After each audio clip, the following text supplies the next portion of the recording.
आज का टॉपिक है ऑर्गेनिक एवोल्यूशन, जैव विकास। फर्स्ट ऑफ ऑल हम इसकी डेफिनेशन जानते हैं।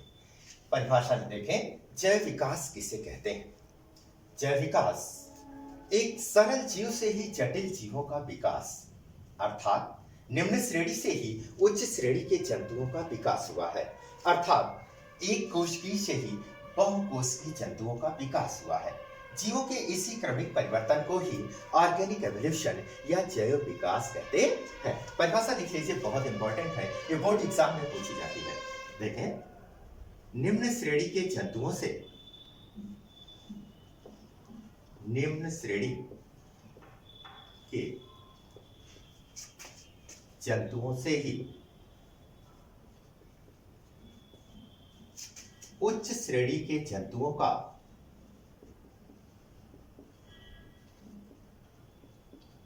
निम्न श्रेणी के जंतुओं से ही उच्च श्रेणी के जंतुओं का विकास हुआ है।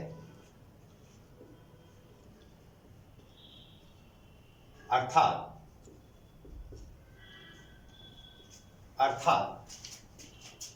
सरल जीवों से, अर्थात सरल जीवों से ही जटिल जीवों का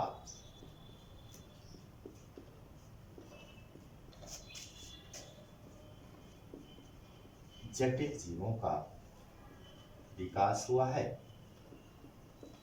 अर्थात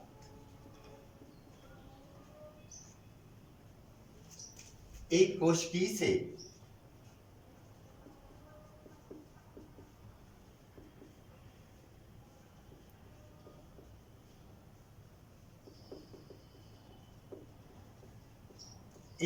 जंतुओं से ही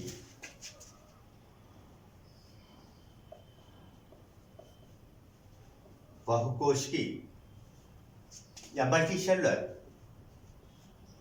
जंतुओं का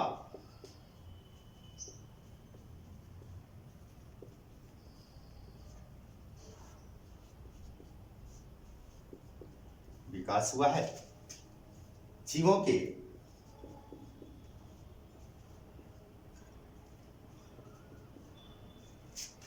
इसी क्रमिक परिवर्तन को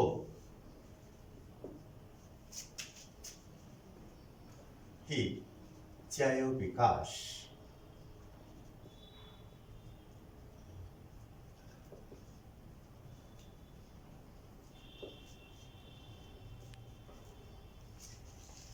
फिर से देख लें इसकी डेफिनेशन। ऑर्गेनिक एवोल्यूशन या जैव विकास किसे कहते हैं, एक नंबर का सवाल बोर्ड एग्जाम में पूछा जाएगा। पर्टिकुलर आप इसे देखें, इतनी इस परिभाषा में लिखना, जिक्र करना बहुत जरूरी है। यानी निम्न श्रेणी के जंतुओं से ही उच्च श्रेणी के जंतुओं का विकास हुआ है। अर्थात सरल जीवों से ही जटिल जीवों का विकास हुआ है। अर्थात एक कोशिकीय जंतुओं से ही बहुकोशिकीय जंतुओं का विकास हुआ है। जीवों के इसी क्रमिक परिवर्तन को ही जैव विकास या ऑर्गेनिक एवोल्यूशन कहते हैं। अब आइए हम देखते हैं कि इस जैव विकास में कौन कौन से वैज्ञानिकों ने अपना योगदान दिया था। तो first of all Lamarck,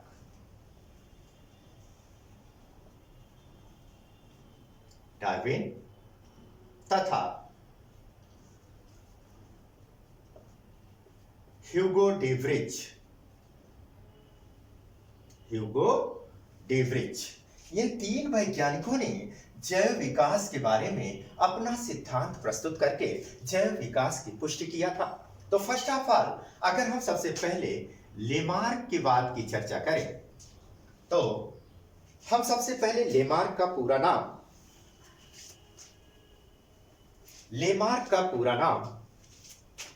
Jean Baptiste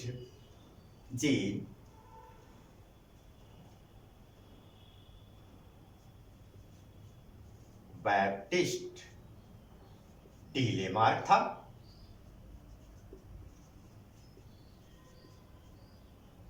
Jean Baptiste D Lamarck इनका पूरा नाम। अब लेमार्क ने अपनी पुस्तक फिलॉसफी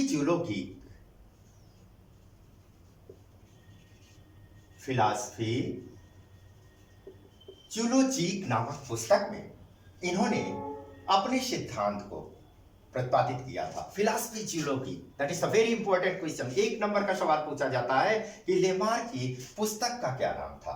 लेमार्क की पुस्तक का नाम फिलॉसफी जूलॉजिक था।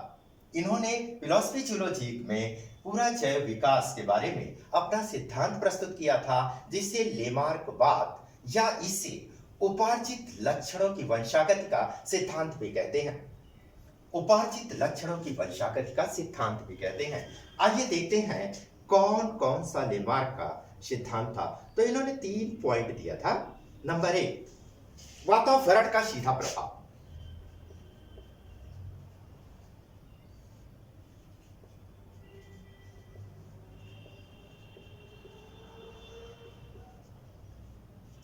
वातावरण का सीधा प्रभाव।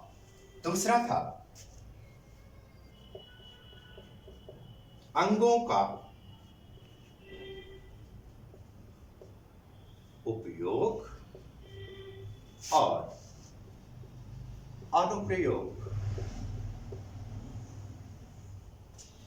और तीसरा था उपार्जित लक्षणों की वंशागति। उपार्जित लक्षणों की वंशागति। इस तरह से लेमार्क ने इन 3 पॉइंट के आधार पर अपने सिद्धांत का वर्णन किया था। आइए देखते हैं वातावरण का सीधा प्रभाव क्या कहता है। इनके अनुसार पृथ्वी पर जो भी जीव था उसके ऊपर वातावरण का सीधा प्रभाव पड़ा। जैसे मान लीजिए इन्होंने जिराफ का उदाहरण लिया। इनके अनुसार जिराफ जो थे वो छोटी गर्दन वाले थे, और जैसे जैसे वातावरण की परिस्थितियां बदलती गईं, वैसे ही नीचे जो जमीन पे धरातल पे वनस्पतियां थी वो नष्ट होती गई, और फिर ऊंचे ऊंचे वृक्ष जो है उसमें पत्तियों को खाने के लिए जिराफ अपनी गर्दन को उचक उचक कर खाना शुरू कर दी। फलतः उनके प्रयास करने से यानी वातावरण का जब सीधा प्रभाव पड़ा तो जंतु जो थे, यानी जिराफ का उदाहरण लिया था, जिराफ जो है अपने जीवन को बचाने के लिए, वातावरण में एडजस्ट होने के लिए ऊंची वनस्पतियों को खाना शुरू कर दी। फलतः अंगों का उपयोग और अनुप्रयोग हो गया, यानी उनके गर्दन की जब उचक उचक कर खाना शुरू किए तो उनके गर्दन की लंबाई ऑटोमेटिकली बढ़ती गई। यानी किसी अंग का उपयोग जब किया जाता है तो उससे जो है वो हमेशा वृद्धि करता है, यानी वो कार्यशील होता है, क्रियाशील बना रहता है। यदि हम अपने हाथों को स्ट्रेट ऐसे रखें तो निश्चित रूप से कुछ दिन उपरांत ये हाथ काम करना बंद कर देगा। इसीलिए हम इसे अपने हाथों को हमेशा मूवेबल रखते हैं, काम इससे लेते रहते हैं। शरीर के जिस भी भाग, किसी भी अंग से अगर हम काम लेना बंद कर दें तो धीरे धीरे निष्क्रिय हो जाएंगे। जैसे हमारी बॉडी में तमाम सारे वेस्टिजियल ऑर्गेन होते हैं, तो सेम उसी तरह से अंगों का उपयोग और अनुप्रयोग हुआ। यानी जिराफ अपनी गर्दन को प्रयोग किए ऊंची वनस्पतियों को खा करके, तो उनमें एक विशेष लक्षण पैदा हो गया, यानी लंबी गर्दन वाला ही केवल पृथ्वी पर जिराफ बचा।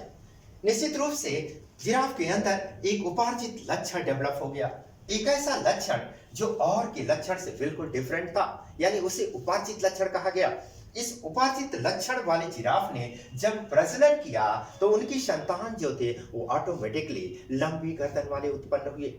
ऐसा लेमार्क का मत था। यानी लेमार्क के सिद्धांत के अनुसार जो फिलॉसफी जूलॉजिक में इन्होंने अपने सिद्धांत का जिक्र किया था, वातावरण का सीधा प्रभाव, अंगों का उपयोग और अनुप्रयोग तथा उपार्जित लक्षणों की वंशागत, ये इनके तीनों सिद्धांत जो थे यही लेमार्कवाद या लेमार्किज्म के नाम से प्रसिद्ध हुआ। इनके अनुसार कि निम्न श्रेणी का पृथ्वी पर सबसे पहले छोटी गर्दन वाला जिराफ था, उससे फिर लंबी गर्दन वाला यानी उच्च श्रेणी का, यानी सरल जीव से जटिल जीव का विकास हुआ। यानी एक कोष की अगर कह लें कि निम्न श्रेणी के जंतु से ही उच्च श्रेणी के जंतुओं का विकास हुआ, और यही जैव विकास या ऑर्गेनिक एवोल्यूशन कहलाता है। तो आज बस इस वीडियो में इतना ही कि जैव विकास की परिभाषा तथा लेमार्क बाद क्या है, इसके बारे में हमने आपको पूरा डिटेल बताया। अगर ये वीडियो आपको पसंद आई हो तो आप इसे लाइक करें, शेयर करें तथा सब्सक्राइब करना ना भूलें। Thank you so much.